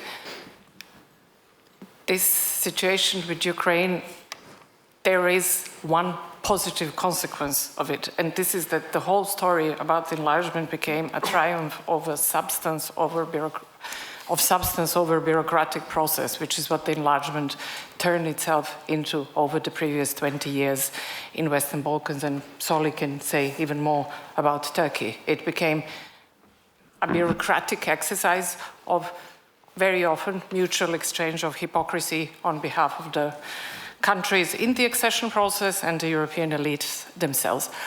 I think what we saw since the war in Ukraine started, it's basically that Ukraine experienced two parallel processes. One technical, where Ukraine applied for membership, was given a questionnaire, quickly and competently responded to the questionnaire. The same holds true for Moldova. Both became candidates. There is now an exchange of reports between the Commission and the two countries with a view of opening accession talks later this year. What has happened in substance and in reality, in order for Europe to be able to sustain its support to Ukraine, it basically integrated Ukraine dramatically without any change of methodology, any change of technical process.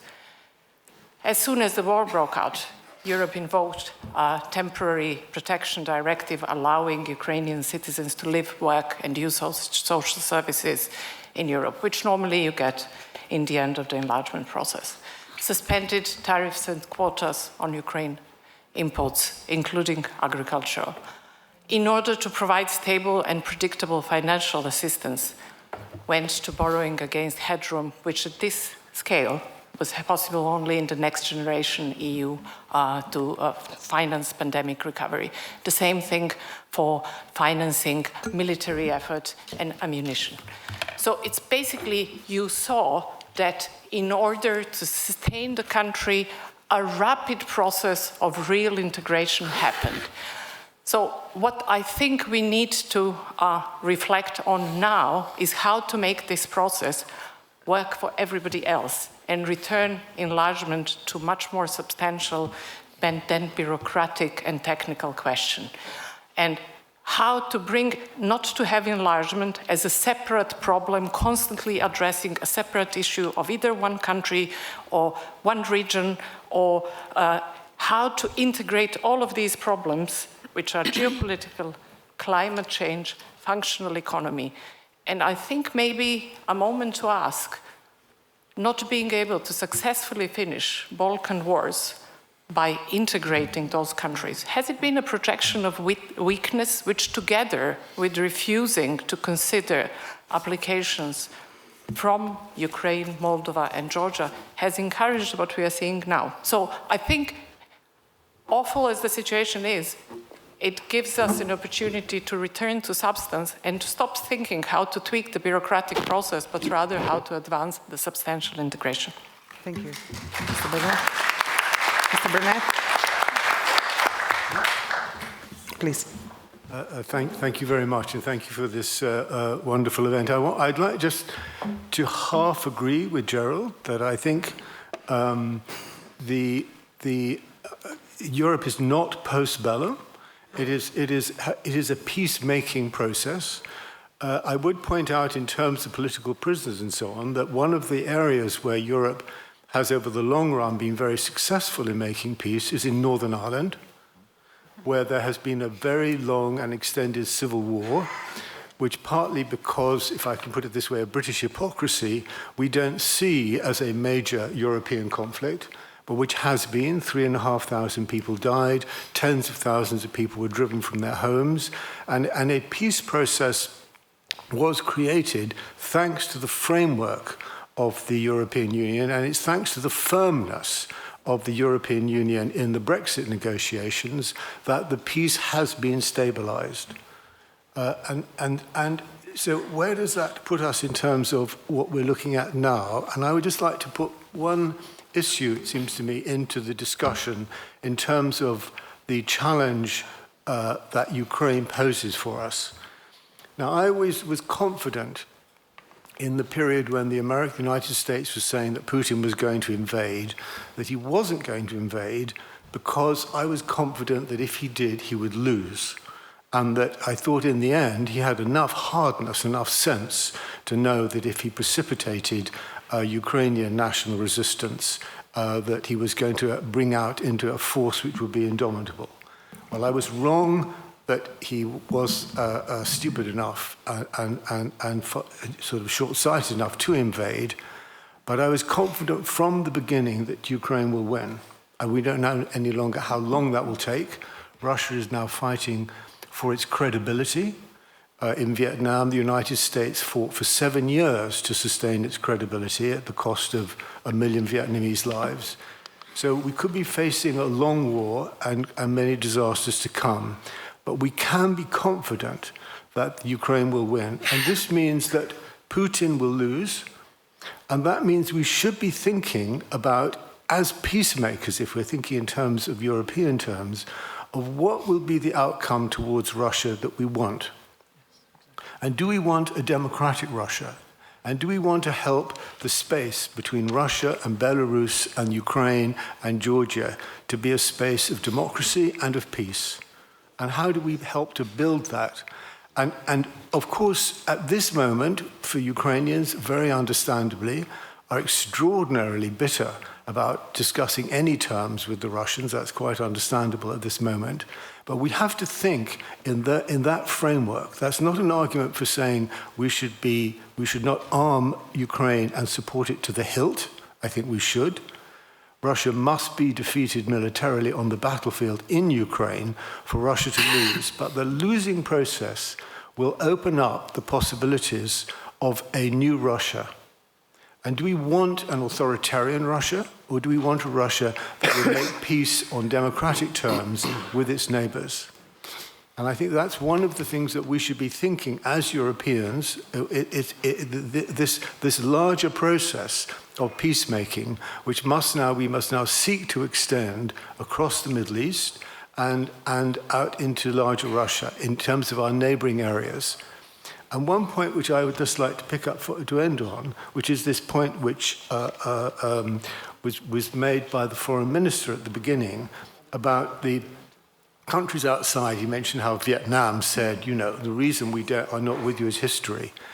There's a question of hypocrisy here. It is quite understandable if the Latin Americans say, well, look, you know, why should we support the United States as a matter of principle when we feel that their embargo on Cuba is not principled?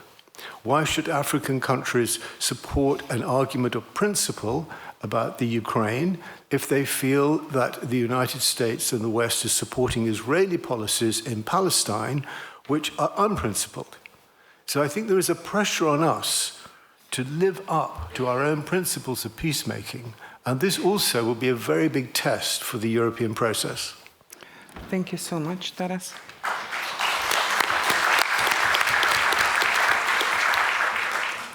Thank you, Anthony. And I want to build on that actually, and what Kirsten also said, because there's a theme emerging of short-term versus long-term interests here and our ability to generalize the support to Ukraine.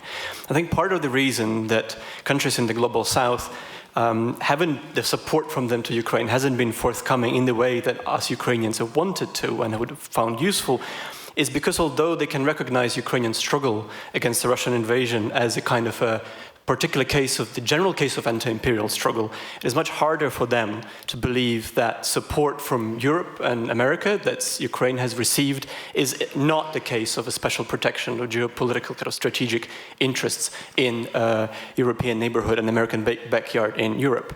And so my question is, how credible is it that the economic and military support that Ukraine has received, the welcoming of Ukrainian refugees in Europe, is more than a protection of European American imperial interests, even if the empire at stake is a very comfortable liberal democracy that all of us like to live in and, like me, criticize, even though we live in it.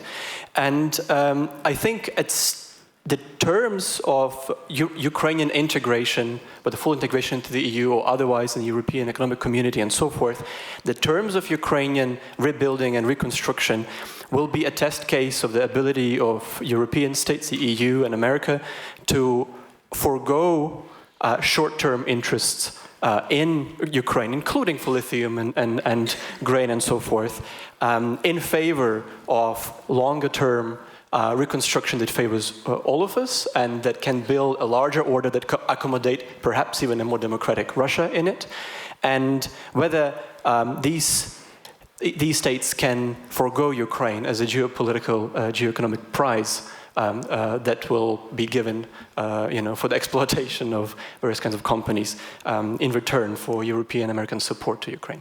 Oh, thank you. Just think of the questions, because I'll be looking at you very soon. Katarzyna, please. Thank you. Just two brief remarks, one on enlargement and one on democratic Russia. And let me just, maybe it will sound a little bit provocative or surprising from someone who represents Poland here, and I'm definitely in favor of the EU enlargement and the European future of Ukraine. But at the same time, I think it's absolutely crucial that we do not repeat the, let me quote our politicians, the liberal elite mistakes which actually happened with the refugee crisis a couple of years ago.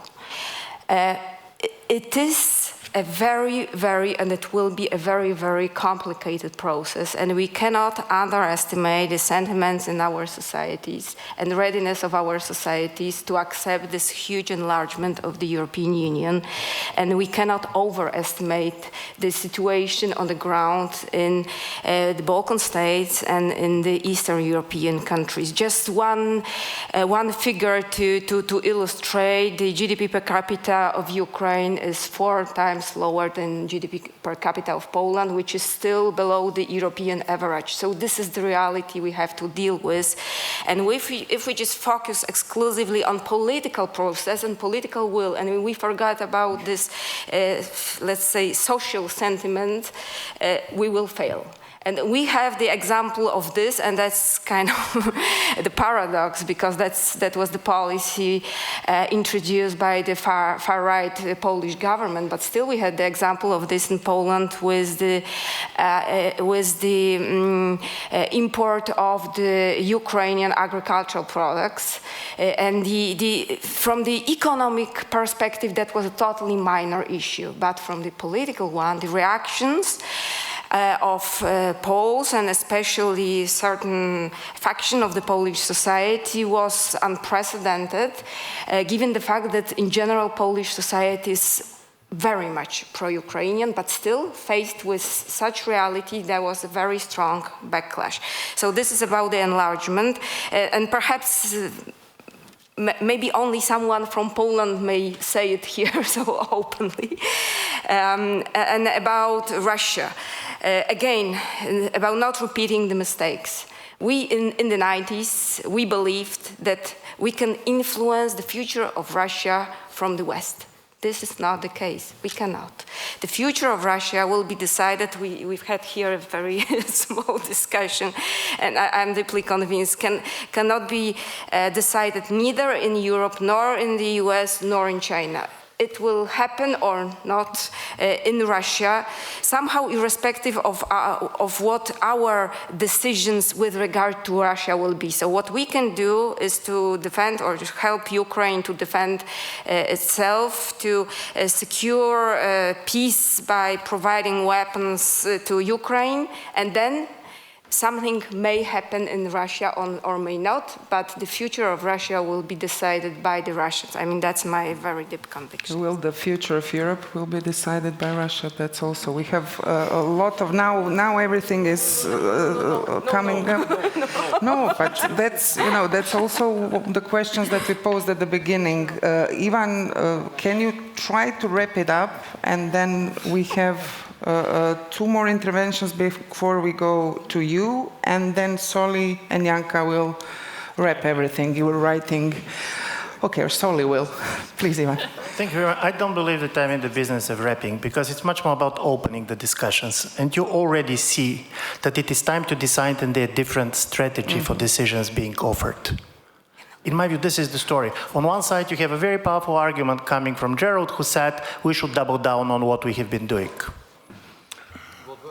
You can agree with this in a certain way. My major argument on this is be careful not to make the major mistake of the 1990s. Exactly. The idea is that the West is going to change the East, but the West is not going to be changed at all. You cannot integrate Ukraine or the Western Balkans, and I'm for integration going to say, believing that it is going to be the same European Union, for the several reasons, and this is the first one. When we have been talking about integration before, the idea was European Union is moving and transforming others. And it was doing better in some places than others. You said that being a Pole, you can say this. Being Bulgarian, I can say this too. Secondly, so from this point of view, to believe that we're talking about the same enlargement, in my view, is not true. We are talking about something totally different. Political and economic consolidation of the Western sphere of influence. This is what we're facing, and because of it, the timing is totally different. Before, the European Union was surrounded by the waiting rooms, in which the Balkans are living for 20 years, and because Ramzi Lani is here, I cannot not quote him now because I'm quoting him all the time when he's not here. He gave the greatest definition of the political logic of the Balkans in the last 2 decades. He said, we moved from repressive to depressive regimes. This is the life in the waiting room, but there is no waiting rooms anymore. Ukraine cannot be a waiting room. Ukraine is an emergency room. So from this point of view, we should be very clear what we are talking about. And from this point of view, of course, there are going to be choices, and I do believe the argument came, we talk about industrialization. Who is doing reindustrialization?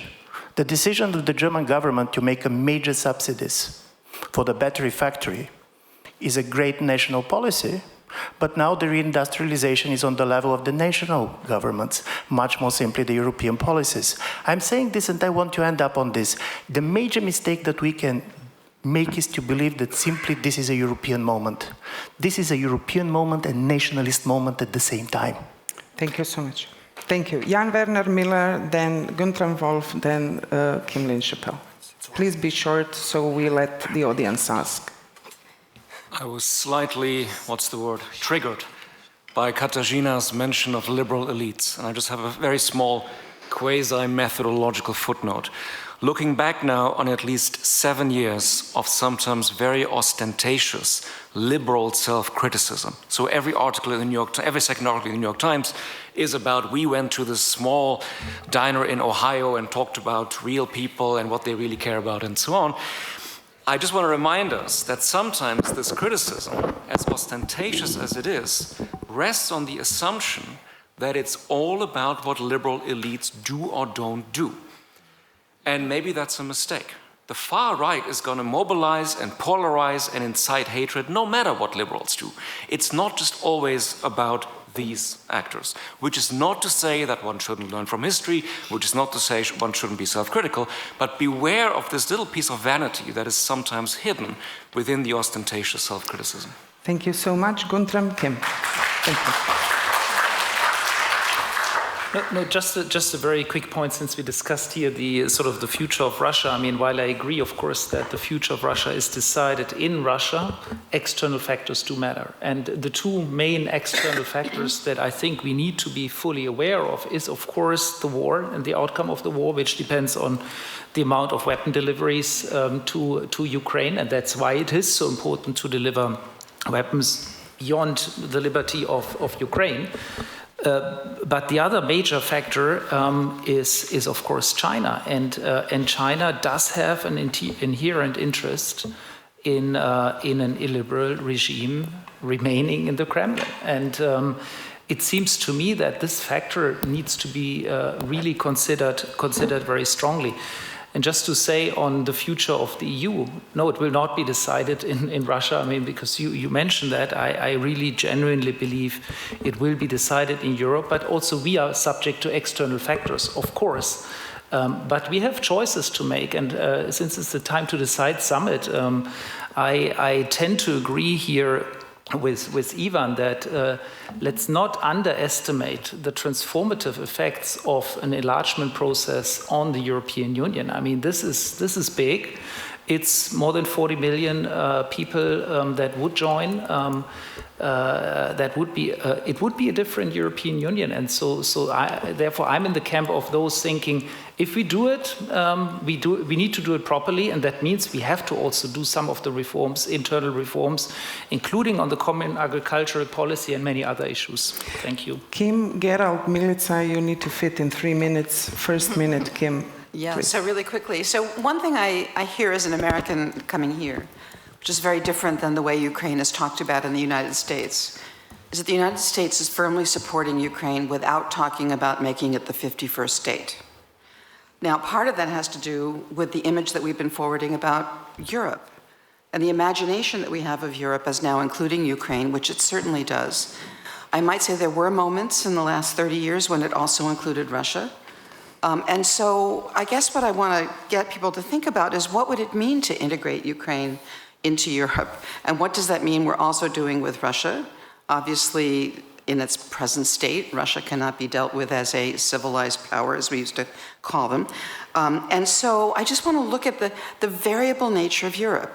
You know, think about Greenland, which actually, of course, seceded from the EU, is still part of the EU, linked by all kinds of treaties, sort of like Switzerland, or Norway. It's all about the fish. They actually don't want to be a member of the EU, and yet they're part of the European project, right? So I think what we need is an imagination about how to restructure the EU, not as the EU is currently structured. We have too many unanimity rules. I'm an enemy of the state in Hungary, so I can tell you that Viktor Orban will veto anything he can with the unanimity rules, and until that problem is fixed, you can't talk about enlarging, and you can't even talk about changing the rules as long as you have a veto over changing the rules. So I guess what I'm looking for is an imagination about the various ways we don't have waiting rooms for something, but actually integration forms that are themselves something that is not necessarily expanding the EU as we now know it with all of its unanimity rules. And then just finally, one thing. I mean, we're talking about military alliances, we're talking about economic alliances. Let me say something about humanistic or humanities alliances. I mean, one of the reasons why Russia did what it did was because Vladimir Putin learned some history that was all wrong. And so I'm wondering, as we think about reconstructing Europe, whether one of the things we need to think about is to reformulate European history and its relationship to national projects. Because if you have a leader that is capable in the pandemic of learning the kind of history that apparently Putin was learning, this is itself a danger to the European project. And I see us moving along economic lines and along military lines without thinking about what it would mean to reconstruct Europe as an imaginative space with a common history so that that kind of thing doesn't happen again. Thank you. Gerald, you have 30 seconds. Yes. But just to confirm and agree with Ivan, I think the European Union, if it does extend its project, will be different, but I think it's always been different. I think the Union of 6 and the Union of 12, I remember when Jacques Delors said Austria cannot be integrated because it will be too Germanic, you know, Austria, Sweden, Finland, all these countries. The reality is the Union will be different, but I think one thought, just to make this debate perhaps even more provocative, I think some of the most important rethinking has to happen in some of the old member states. And this is also an issue for intellectuals. The European Union, I don't see it ever abandoning the veto. Because it has realized on a lot of issues that are national sensibility, because it has realized it is not an empire. You can leave the EU. We've just proven it with the United Kingdom, but Greenland and Algeria left the previous incarnations as well. You can leave the EU and nobody will fight a war of secession, which is different to the US, and it was different even to Switzerland in 1847. You can go into the EU, you can leave the EU will never be a state. And those who imagined it as a state just simply ignore European history. What we can do is remove barriers which are always based on interests. It will only happen if the interests are, and it's always national interests which then are negotiated until you can do it. And what Poland find about Ukrainian agriculture is what French politicians said about Spain. They wanted Spain in, but then it took years to negotiate how you integrate Spanish agriculture. That's very European.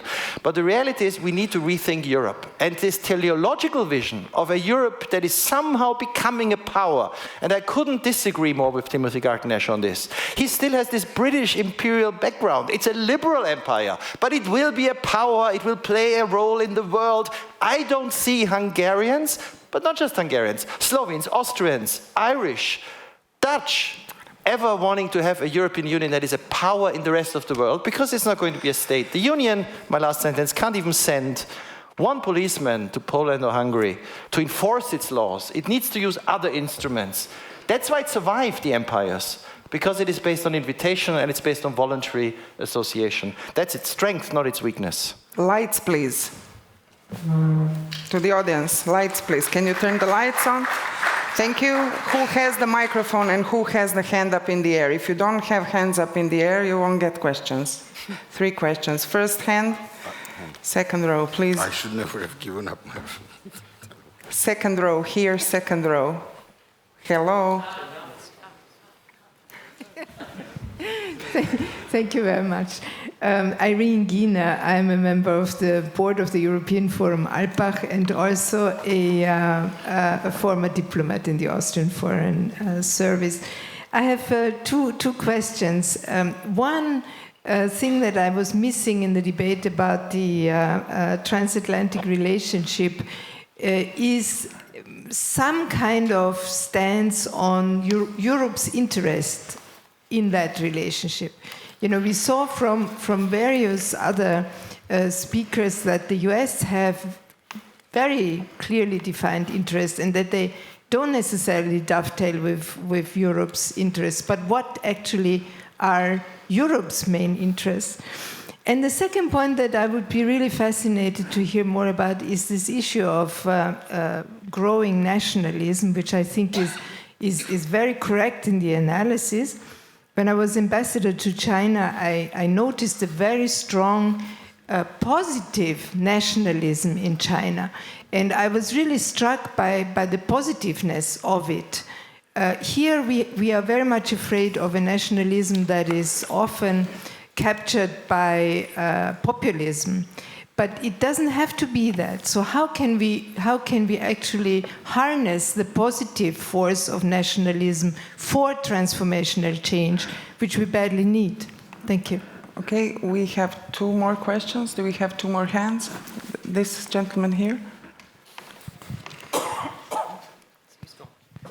Mateusz Mazzini, Gazeta Wyborcza, Poland. I have a question to whoever feels responsible or capable to answer in the panel about the future of rules-based international order and the position of Russia in it. Because we meet in Vienna, which is a city that hosts over 40 international organizations, in the country of Austria, which stubbornly maintains its neutrality despite all the atrocities that we've seen taking place in Ukraine, which for a lot of people, myself humbly included, is an ultimate piece of evidence that the unity of Europe on the front of Ukraine is not as coherent as it might seem. So how do we square the fact that we want an international order based on rules with the fact that Russia is a hooligan in it, and what's the future of it? And the third hand, do we have the third hand, the third hand, the third hand? No third hands.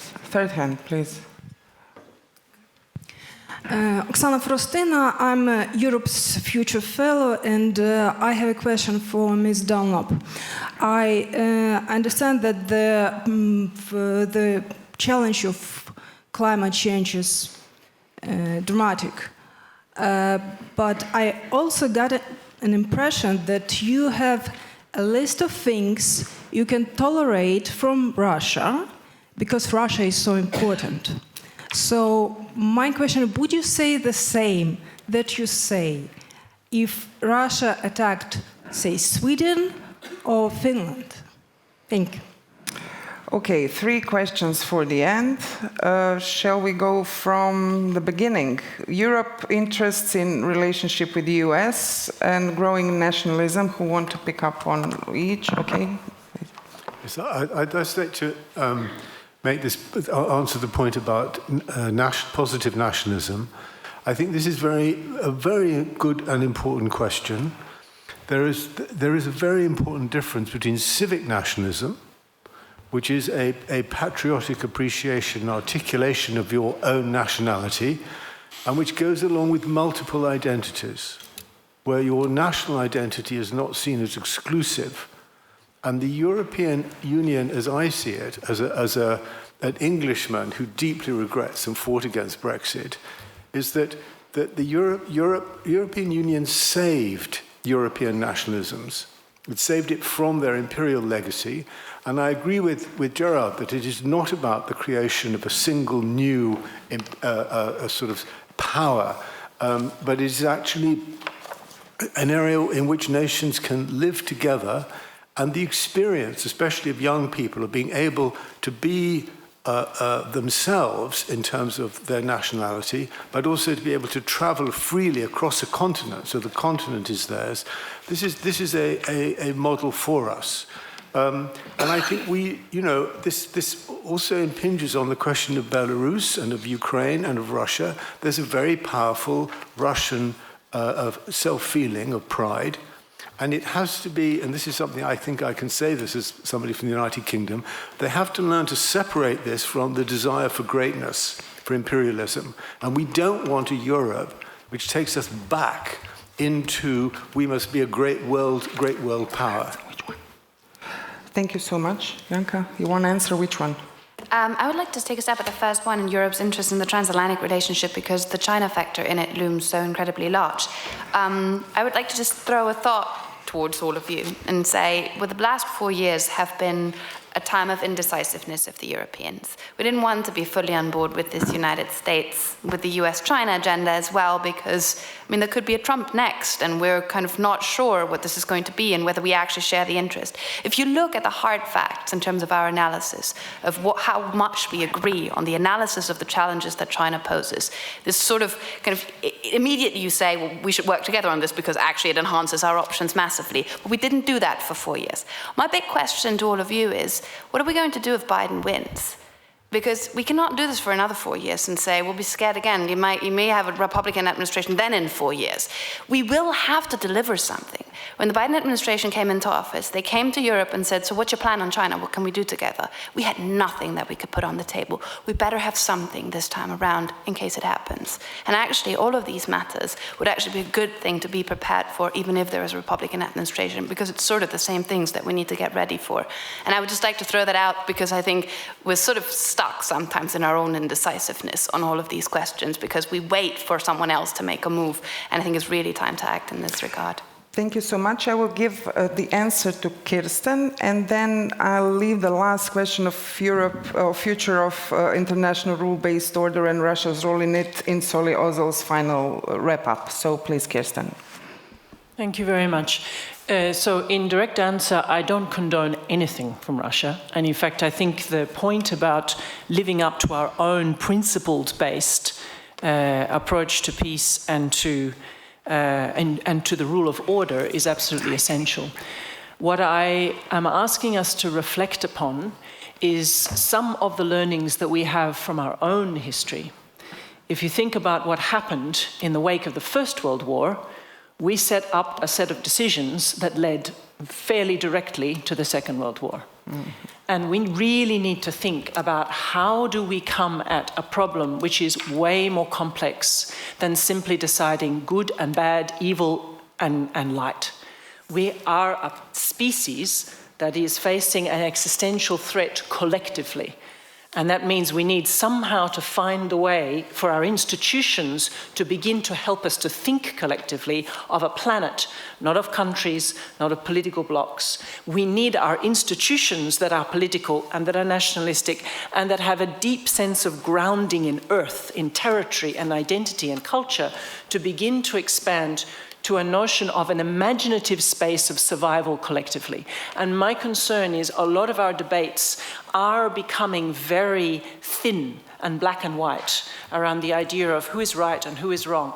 And that is why I was invoking a sense of if you take a long-term view, we need to be very careful that we don't regret the consequences of the way we pursue that. That's not the same as condoning an act of violence against another territory at all. Soli, Özel. Very good.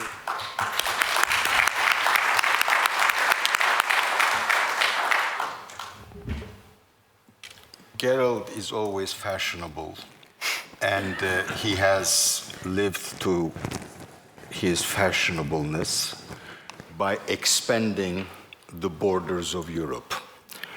The borders of the Middle East are also expanding, and I would not be surprised if other parts of the world expand their borders. But I happen to disagree with you on the point about enlargement, coming from a country that has been in the purgatory for too long. My sense is that enlargement, of course, may be necessary, but the European Union was, at the end of the day, a Cold War product.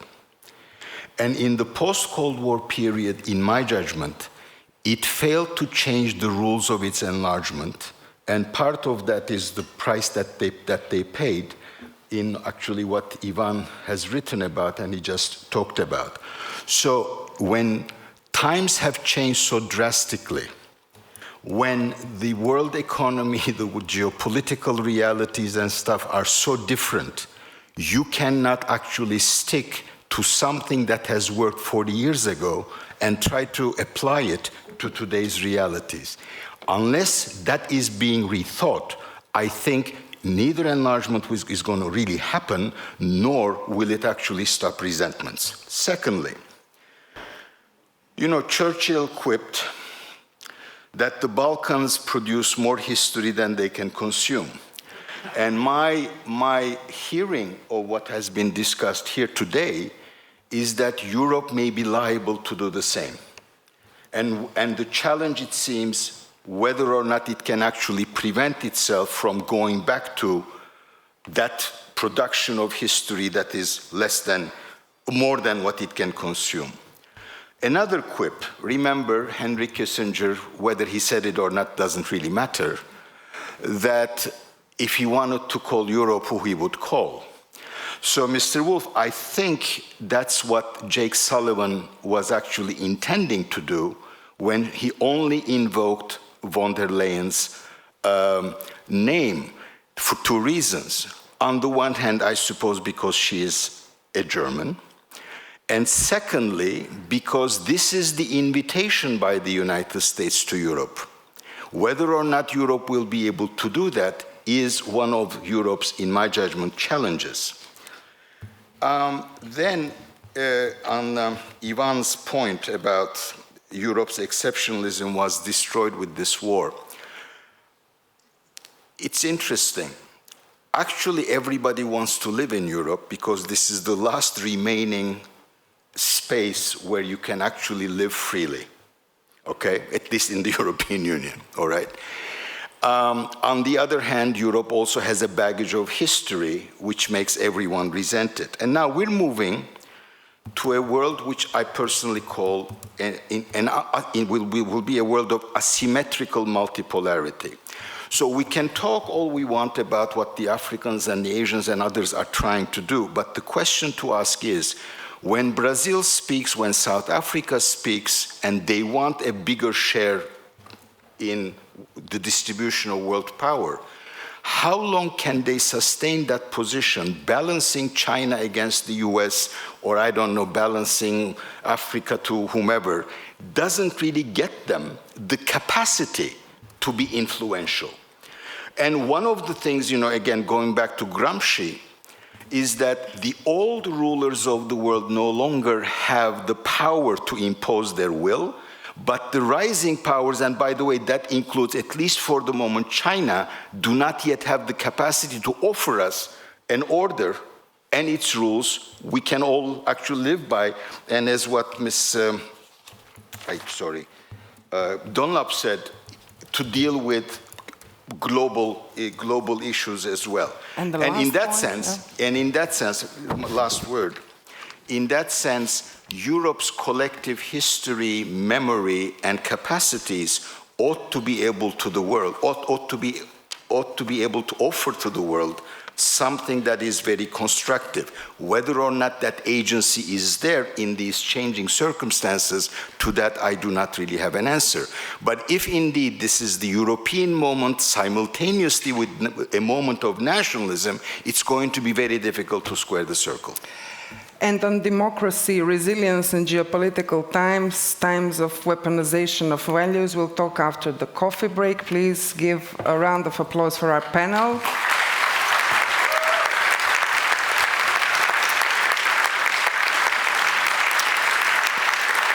And see you at 4 p.m. sharp on your seats. Thank you so much.